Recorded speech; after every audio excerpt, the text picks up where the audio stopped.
Hello, in this video I'm gonna walk you through the financial model Excel template.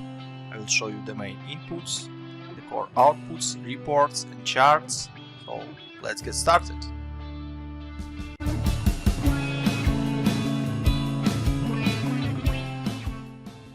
On the dashboard you can set up your core inputs or drivers and see the core financials and core charts related to the model. So let's start the model setup from the launch date. For example, your business will launch in May 20.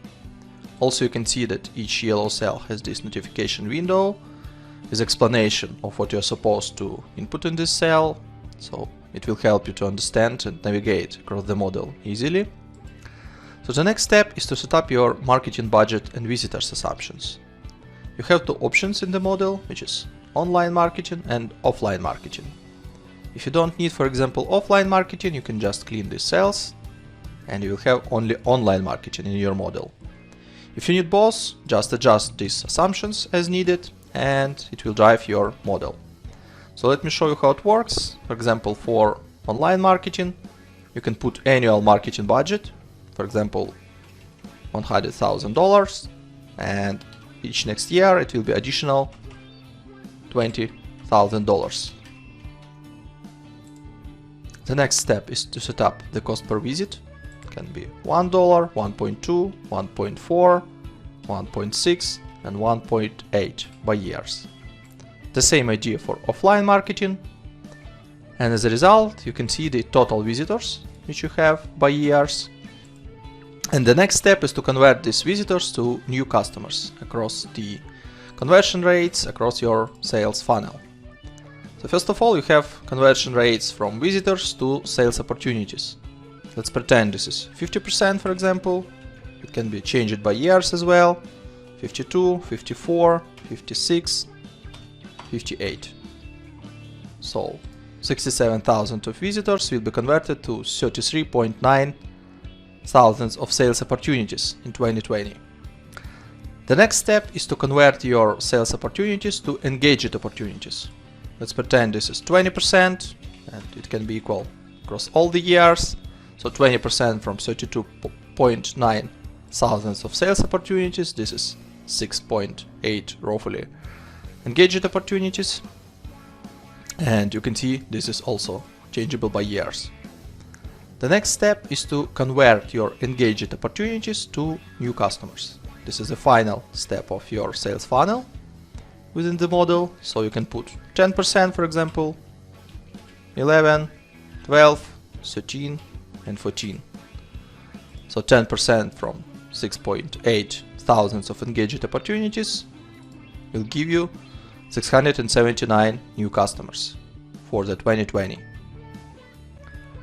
So after you will set up everything, revenue, expenses, COGS, wages, and all other assumptions, you may review your core financials and review your revenue breakdown by services or products, your profitability, which includes revenue, EBITDA and EBITDA percentage, the cash flow chart by years, and the cumulative cash flow also by years.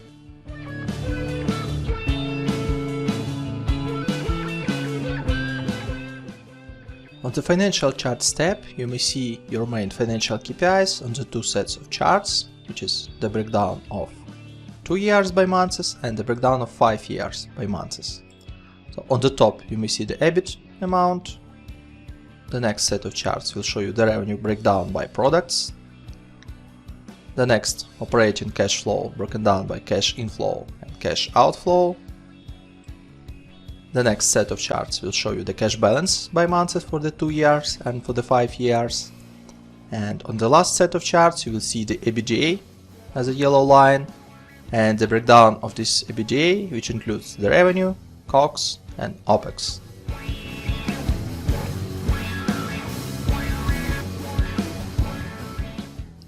On the operational charts tab, you may see your main operational metrics for the 2 years broken down by months and for the 5 years broken down by months as well.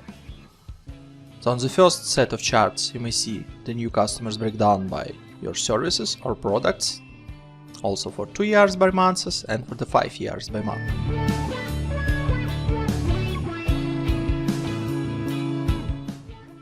On the income statement tab, you may see your main components of your profit and loss, which is total revenue, total cost of goods sold, gross margin, total variable expenses, total admin salaries and wages, total fixed expenses, EBITDA, depreciation and amortization, EBIT, interest expense, net profit before tax, your corporate tax, and as a result, net profit after tax.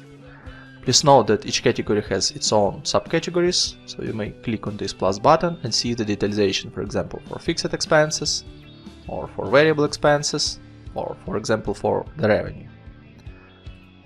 On the cash flow statement, you may see your cash flow broken down by cash flow from operating activities, cash flow from investing activities, and cash flow from financing activities. The same information you may see on the cash flow statement in indirect method, operating, investing and financing activities, but in more collapsed form. Just easier to see the information here. And the balance sheet will show you the breakdown of your current assets, non-current assets, current liabilities, non-current liabilities, and equity by its subcategories. The summary of three statements you may find on the Financial Statement Summary tab.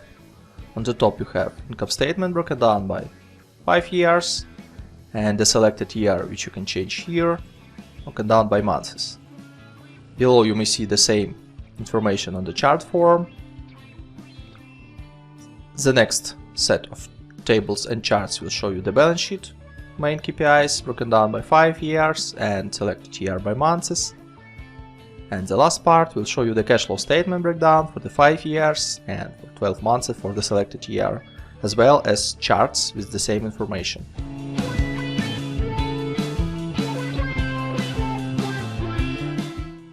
On the Benchmark KPIs tab, you may see 5 industry-specific benchmarks, and you may see the comparison of these benchmarks with what is calculated in your model. So you have gross margin percentage, net profit percentage, direct wages as a percentage of revenue, average monthly revenue per active customer, and active customers per 1 direct FTE ratio. All these yellow cells are changeable. For example, you know that gross margin percentage for your industry, for your country is 65%. You may see this is changed on this chart immediately. And to the right of these yellow cells, you may see the values calculated by the model based on assumptions which you set on revenue, expenses, COGS, and all other assumption steps.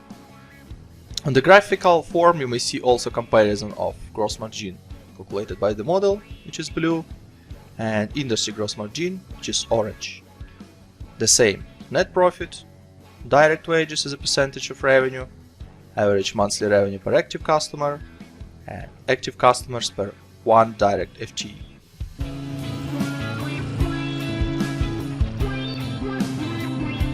You may see the revenue summary for the main revenue streams, broken down by years as an absolute values and as a percentage breakdown.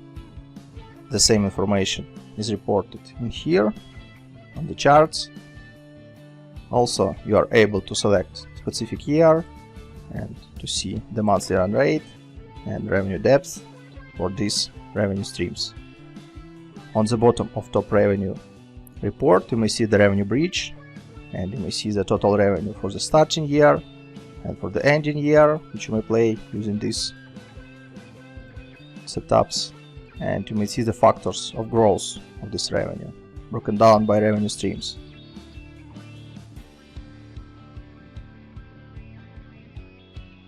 The same idea is used on the top expenses tab. You may see top 4 expenses streams and all other expenses collapsed in one line. Also, this is broken down by absolute values and percentage breakdown. The same information you may find on the charts.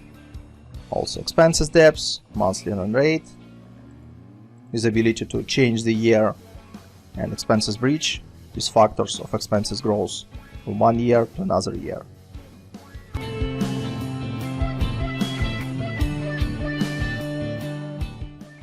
The color coding in the model is very simple.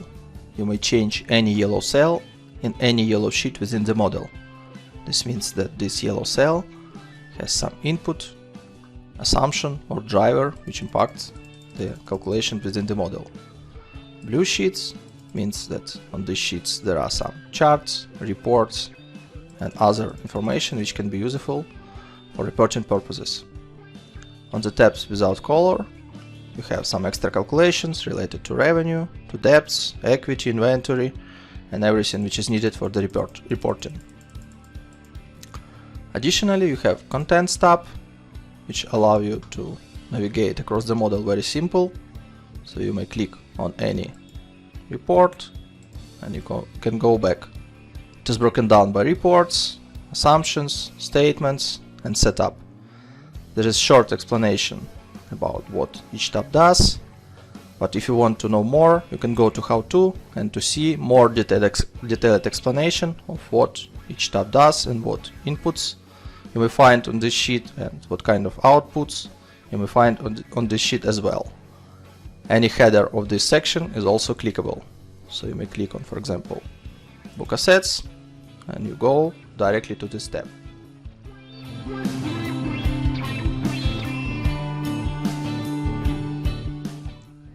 On the Revenue tab, you may set up the main revenue assumptions for the model. So let me show you how it works. So first of all, you need to set up your services names or product names, for example, offering 1 or whatever name you need.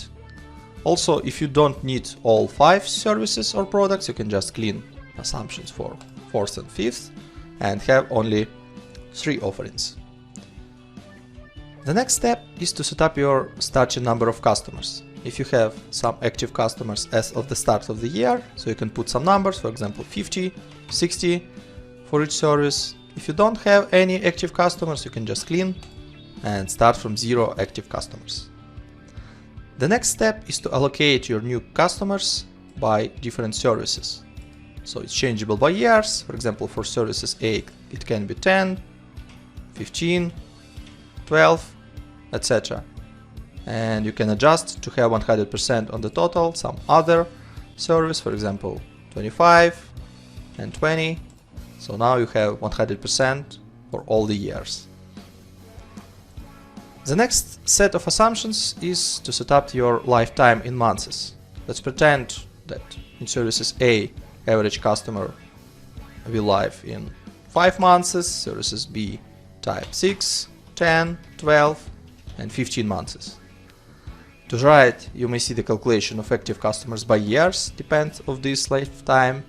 If you change something, for example 8, you may see the changes in calculations. This means that because of your new customers live more, you'll have more active customers. On the bottom you may see the total. And the next step is to set up the pricing. First of all, you should understand of how much in average billable hours per month per active customers each service will require. For example, in services A, average customer will have 100 billable hours per month, 110, 120, 130 and 140. And the final step is to set up the price.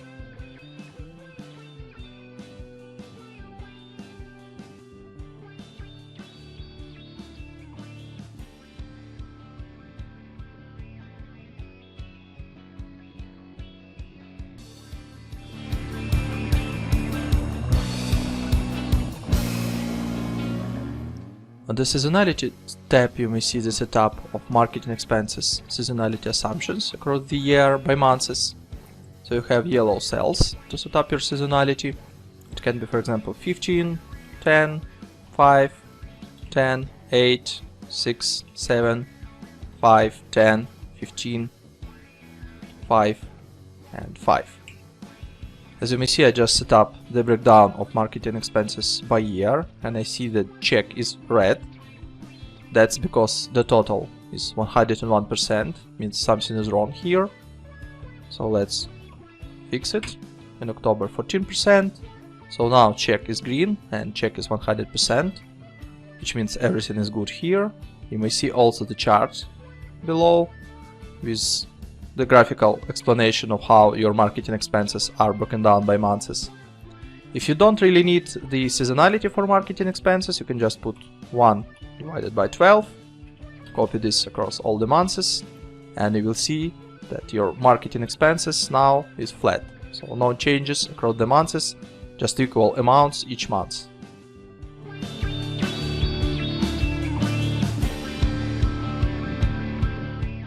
On the COGS tab you may find 6 categories or components of your COGS. One of them is predefined, which is direct salaries and wages. I'll explain a bit later how to drive this on the direct wages tab. Other 5 categories are available, so you can change the names. I don't know, for example, hosting. So you can change the COGS assumptions, for example, 15% of revenue. And on the top you may see the main driver of calculation for the COGS, which is total revenue by months. And here you may change the assumptions, which is a percentage of total revenue. Below you may see the categories and calculations of COGS components by months. And finally, in income statement under COGS total, you may see all the components of COGS broken down by months and broken down by categories.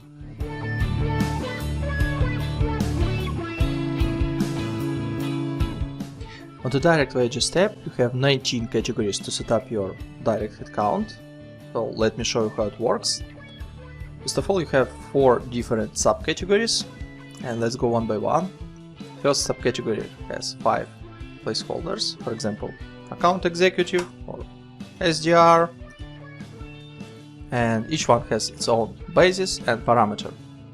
Parameter in this case, this is 1 FTE per X basis, and basis, this is new customers per month. Means that, for example, I will set 15 for account executives. Each 15 new customers within service A by month will require 1 additional FTE. The calculation of number of this headcount you may see here. This is by years. Also you can set up the annual salary per FTE, for example $25,000. The annual salary rise, for example 5%, 4, 3, 2. Average monthly bonus per headcount 10%. And payroll tax rate 12%. If you don't need them, you can just clean this or both. Below you may see the calculation of your annual salary depends on base annual salary and annual salary gross or raise. Below you may see the calculation of headcount by months for these categories, monthly base salaries by categories by months, monthly bonus, and payroll taxes also by categories and by months. The next section consists of different bases, which is active customers, for example customer success.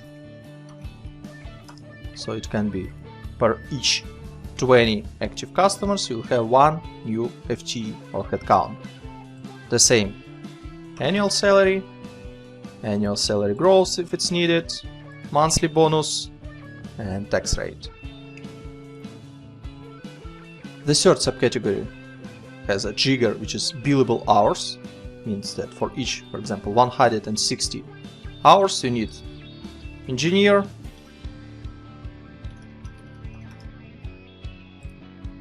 so if you have 320 billable hours, you will need 2 engineers, obviously. The same idea of annual salary, salary growth, monthly bonus, and payroll tax rate. And in the last section you can just set up manually, for example manager, with hire date, for example March. Fire date can be the end of the model or some specific date.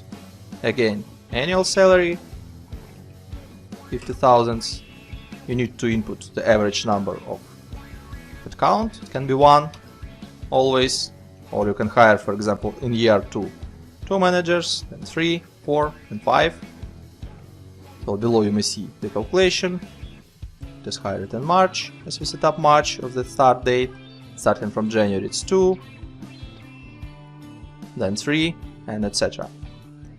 And finally, in income statement, under COGS, you have direct salaries and wages, which is a total of bonuses, payroll tax.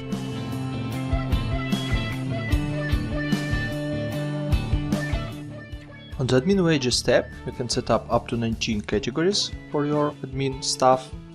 Let me show you how it works. For example, managers, with hire date starting for example, from February 20 till the end of the model. You can adjust annual salary per one headcount. It can be, for example, $40,000. Then you should input number of admin employees.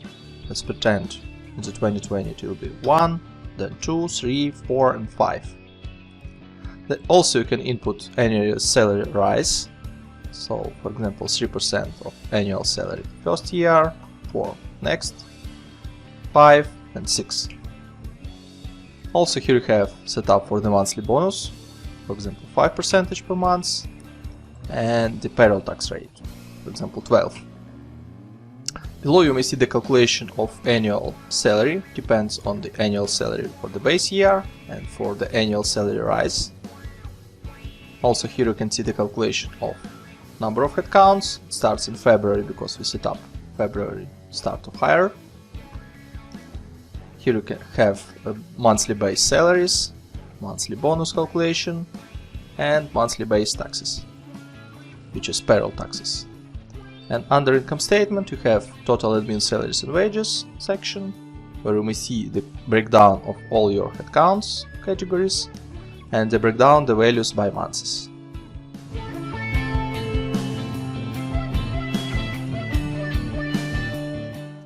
On the variable expenses tab, you can input your variable expenses as a percentage of total revenue. Let me show you how it works. For example, bank fees. And your bank fees is 2.5% of your revenue. So in the same way as your revenue grows over time, you may see that bank fees will grow as a percentage of this total revenue. The same way you can input other variable expenses, like for example 5% direct labor, like 15% of total revenue. And below you may see the calculation of these variable expenses by months. So these expenses will be connected to the income statement tab, section variable expenses, and you may see these line items by months and broken down by expenses types.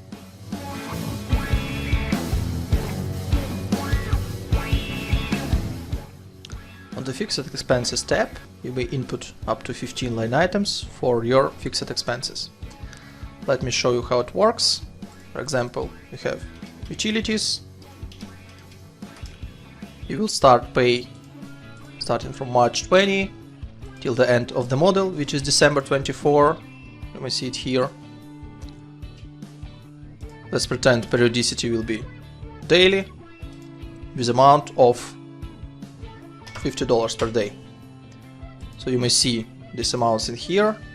It is calculated based on count of days within this month. So obviously in March 20 you have 31 days. That's why you will have 1550. In April you have 30 days. This means this will be $1500. Also you have ability to input some growth rate year over year. Once you input this growth rate, you will see that your utilities will grow year over year. Let me give you a couple of other expenses types. For example, advertising. Let it start in March and finish in August 24. This will be on weekly basis with amount of $100 without any growth. So starting from March till August 24, you have $400 per month, which is 4 weekly payments each month. And that's it. Another option is bi-weekly. For example, $500. You can start from July, for example, and you will have 2 payments, which is 2 bi-weekly payments within the month. $500 multiplied by 2, you have $1000 per month. Again, you can input some growth rate and you will see that your advertising expenses will grow year over year till the August 24, which is the last date of this expense type. Another option, office setup, which can be one-time payment which will happen in February 20, with amount of $5,000. Obviously you should not input any gross rates because this is just one-time fee, and you may see that office setup will happen in February 20 with this amount. Another option, insurance, let it be start from January 20 till the end of the model, and it can happen monthly with $1,000 per month, with 5% of gross first year, 3% of gross second year, 2% of gross third, and 1% year number 4. So you may see this calculation here. Starting from January 21, it will grow for 5%, which is $50. And starting from January 22, it will grow for 3%, which is additionally $32. Another option, quarterly. You may see that insurance will be paid $1,000 each quarter. You can start it, for example, from February, and this will be shifted to 1 month forward. Another option, semi-annually. In this case, you will have insurance payments once per half a year, again with a percentage of gross. And the last option is annual payments or yearly payments. You'll pay one time per 12 months, starting from February till December 24. For each expense type, you can use gross rate, and the calculation you may see in here. Also, in income statement, you may find total fixed expenses group. If you will ungroup this section, you can see these amounts broken down by months and by fixed expenses line items.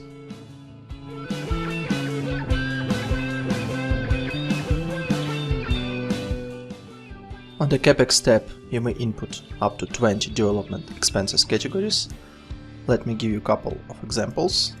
So, for example, office development with purchase date of February 20 with spending of $10,000.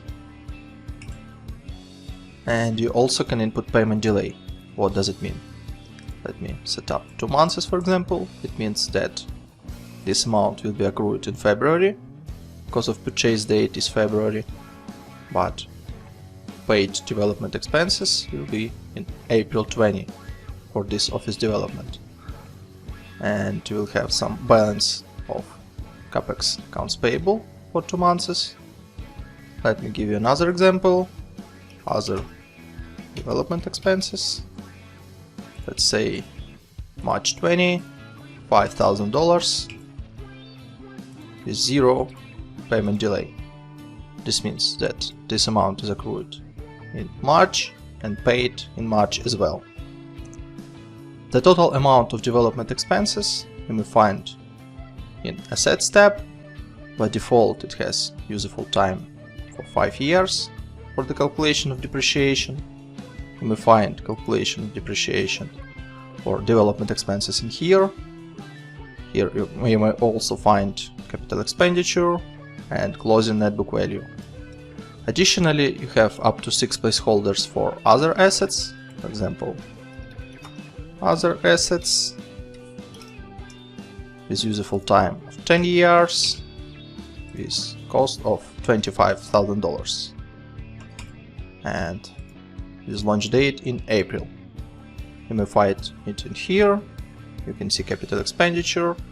You may see book depreciation by months for these amounts, and you may see closing net book value. The total amount of depreciation you may find in income statement.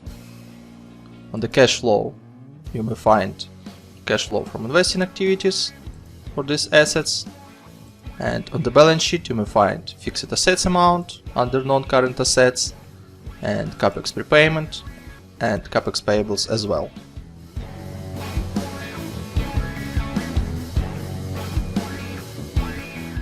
On the capitalization table, you can input different founders and investors' contributions, broken down by different dates of funding, with different cost of share for each series, and you can see the dilution of shares after each round, and pre-money total equity and post-money total equity.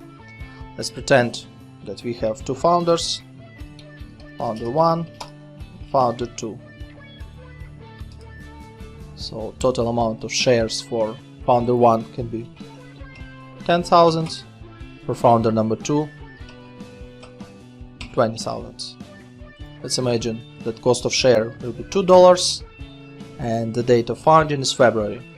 This means that investment for founder 1 is $20,000, for founder 2 is $40,000. In total they invest $60,000, which you may see here. The dilution is 33 to 67% of shares. So let's pretend that for Series A we have one investor and the date of issuance is May. Cost per share is $5 per share and number of shares is 1,000. So total amount of investment will be $5,000. You may see that before the Series A total equity was $60,000, after $65,000, and investor 1 will have 3.23% of shares, and the shares of founder 1 and founder 2 also diluted, 32.26 and 46.52%. You can also input some amounts for Series B and Series C. The same way you can set up the date, cost of share, and up to 5 investors is up to 5 placeholders for number of shares. The amounts of funding you may see in the cash flow, in the ordinary equity risings, and you may see the balance sheet, which shows you the total equity by months.